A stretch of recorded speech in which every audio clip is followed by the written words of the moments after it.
দুইটা হাসতে হাসতে শেষ। আমি দুইটার পাল্লায় পরে এত হাসলাম, মনে হয় যে প্রায় 1 বছর পর আমি এত হাসলাম, আমার চোখে পানি চলে আসছে। এই কথা কথা সেলিম ভাই ডাকুকে, হ্যাঁ চার্জার দেয় নাই,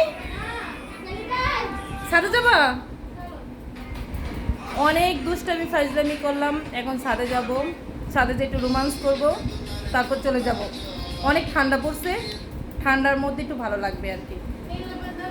ছাদে যাবো রোমান্স করতে, চলো চলো চলো চলো। ঠিক আছে, সবাই খুব ভালো থাকবে।